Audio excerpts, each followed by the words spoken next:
तो इब्रानियों की जो पुस्तक लिखी गई, और मेरे प्रियो क्यों लिखी गई, कि सताव हो रहा था। आज आप परेशानी में हो सकते हैं, आज आप गरीबी में हो सकते हैं, आपके जिंदगी में परेशानी आपको घेरे हुए है, बीमारी आपको घेरे हुए है। जैसे उन दिनों इब्रानियों में मेरे प्रियो लोगों के ऊपर सताव हो रहा था, परेशानी थी, तकलीफ था, वैसे आज आपके जीवन में भी हो सकता है ऐसा चल रहा हो। तो आपको इब्रानियों की पुस्तक पढ़ने की जरूरत है, और यहाँ आपका विश्वास परमेश्वर बढ़ाना चाहता है। वहां पर जो पत्री लेखक ने लिखा वो इसलिए लिखा कि वहां के लोगों का विश्वास बढ़ जाए। आज हो सकता है दुख और पीड़ा में होकर जा रहे हैं, गरीबी में होकर जा रहे हैं, आपका पारिवारिक, आपका वैवाहिक जीवन अच्छा ना हो, आपका पारिवारिक जीवन अच्छा ना हो, आपके बच्चे सही रास्ते पर ना जा रहे हो, आपकी पत्नी गलत रास्ते पे हो, आपका पति गलत रास्ते पर हो सकता है लोगों के द्वारा आप परेशान हो सकता है समाज का आपको टॉर्चर हो सकता है लोग आपके बारे में गलत कह रहे हैं, एक सताव है ये भी, और इसको आप सह रहे हैं। तो इब्रानियों की पुस्तक आपके विश्वास को बढ़ाना चाह रही है। हालेलुया, कि आप पढ़ो, अपने विश्वास को बढ़ाओ। वो यीशु मसीह जो इजराइल में, एशिया में उसका जन्म हुआ, और मेरे प्रियो कैसे वहां के पश्चिम देश के लोगों ने उसे एक्सेप्ट कर लिया, और आज हम सोचते हैं वहां के लोगों का है ना? नहीं। एक बार एक फॉरेन के व्यक्ति से जब मैं बात कर रहा था, तो मेरे प्रियो वो मुझे अपने सेवकाई के बारे में बता रहे।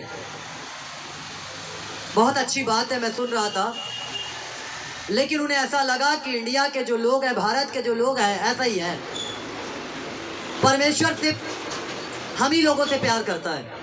होता है ना, कई बार जब ज़्यादा उसमें लोग रहते हैं तो उनको लगता है, जैसे अमेरिका के अंदर पूरे क्रिश्चियन हैं, तब तो बहुत सारे लोग जाकर वहाँ बसते हैं, है ना, हर जात और धर्म के लोग वहाँ बसने लगे, तो लोगों को ऐसा लगता है कि हाँ हम ज़्यादा पावर में हैं, हम ज़्यादा जनसंख्या में हैं, तो ऐसा सारी बातें हो रही थी।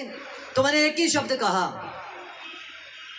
कि परमेश्वर एक है, पवित्र आत्मा एक है, यीशु मसीह एक है। जो यीशु मसीह आपसे प्यार करता है, वो यीशु मसीह भारत में मुझसे भी प्यार करता है। अगर आप विदेशी होकर आपसे प्यार कर रहा है यीशु मसीह, तो मैं एक भारतीय होकर यीशु मसीह मुझसे भी प्यार कर रहा है, और जो काम आप कर रहे हैं वो काम मैं भी कर रहा हूं। सिर्फ उनके एक बात के कारण उन्हें लगा कि भारत के लोग चोर होते हैं, तो मेरा दिमाग जो था वो थोड़ा सा आउट हो गया। होते होंगे जिसको होना है, पास्टर भी होते होंगे जिनको होना है, लेकिन हम नहीं है। हालेलुया। और जब हम नहीं है तो हम उन बात को बर्दाश्त भी नहीं कर सकते। हालेलुया।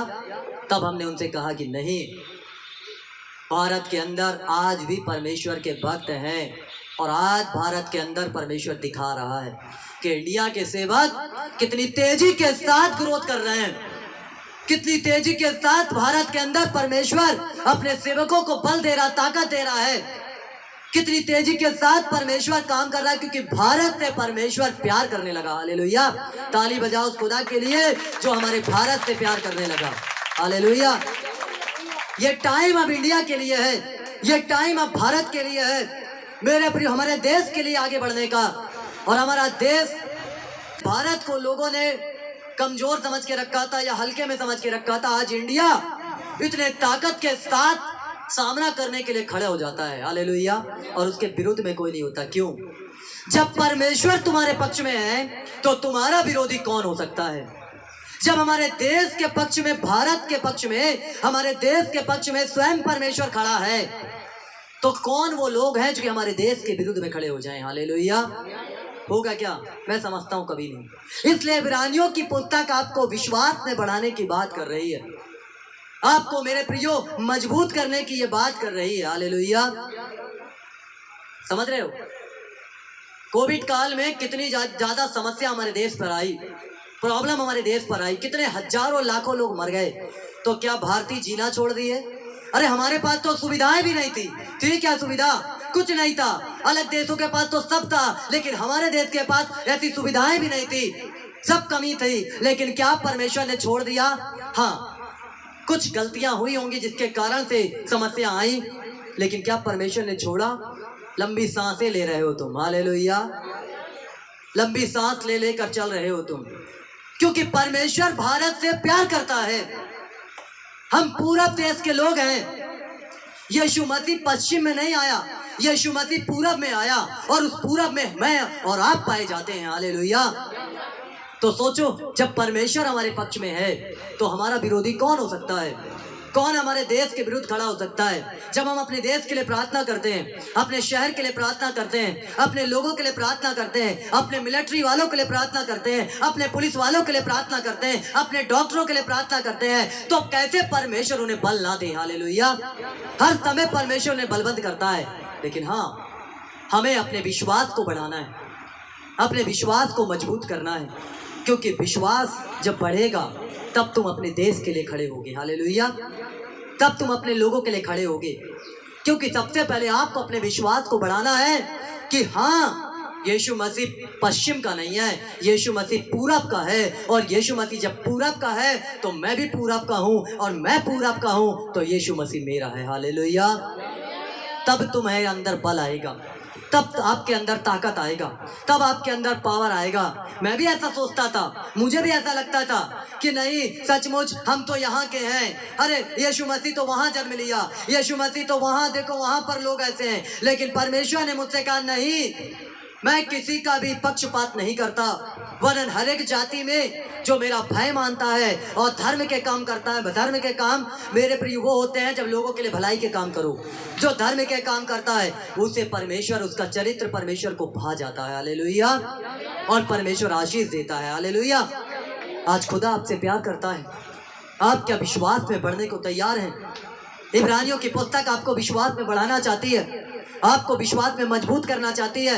आप अपनी समस्याओं को देखकर मेरे प्रियो न चलें, बीमारी को देखकर न चलें, गरीबी को देखकर। आज कितने लोग यहाँ शुगर पेशेंट है, शुगर पेशेंट, बताओ, शुगर पेशेंट जो ठीक हो चुके हैं, 1 2 और शुगर पेशेंट, शुगर का जानते हो लोग, मेरे परिवार के लोग भी दवाई खा के जिंदा हैं।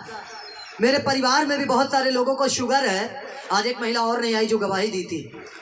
कम से कम 4 से 5 लोग शुगर पेशेंट यहाँ पर आकर ठीक हो चुके हैं। हालेलुया। और दवाई को नहीं खा रहे हैं। मैं उनकी गवाहियाँ सुन रहा हूँ, वो बता रहे हैं कि मैं दवाई को बिल्कुल नहीं खा रहा हूँ, है ना। कितनी बड़ी बात है। मेरे परिवार के लोग दवाई खा के जिंदा हैं। उनको डर लगता है, क्रिश्चियन लोग दवाई खाकर कहीं एक दिन ना खाएं तो लुढ़क ना जाएं। समझ रहे हैं इस बात को? एक दिन ना खाए शुगर की दवाई तो पता चला गए पहुंच गए प्रभु के पास डायरेक्टली, है ना। लेकिन जो विश्वास से यहाँ आ रहे हैं, जिन्होंने विश्वास से मेरे प्रियो यीशु मसीह को अपना उद्धारकर्ता माना, यीशु मसीह जब आता है तो चंगाई आती है, यीशु मसीह आता है तो छुटकारा आता है, यीशु मसीह आता है तो जीवन आता है। हालेलुया। और देखो 4 से 5 पेशेंट हैं यहाँ पर जो शुगर से ग्रसित थे, लेकिन आज यीशु मसीह के नाम से वो लोग ठीक हो गए। हालेलुया। कितनी बड़ी बात है ना, कितनी बड़ी बात है। शुगर की दवाई आदमी खाता ही रहता है, जरा सा मिठाई खाया घूमने लगे। लेकिन परमेश्वर तुमसे विश्वास को खुदा तुम्हारे बढ़ाना चाहता है। विश्वास को आप बढ़ाइए। जरूरी नहीं कि आपको भी आपको शुगर की परेशानियां हो, लेकिन परमेश्वर चाहता है कि तुम, जो तुम्हारे जिंदगी में बीमारी है, तुम उससे आजाद हो जाओ। हालेलुया।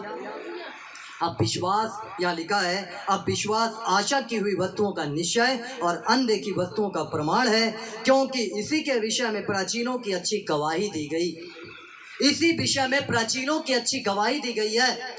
प्राचीन कौन? अरे आपसे पहले जो लोग थे, जिन्होंने मसीह को जीवन दिया, जिन्होंने मसीह के साथ में चले, और आज वो लोग कहाँ से कहाँ पहुँच गए। इब्रानियों की पुस्तक पढ़ेंगे तो वहाँ लिखा है, कितने तो मार खाते खाते मर गए परंतु छुटकारा ना चाहा।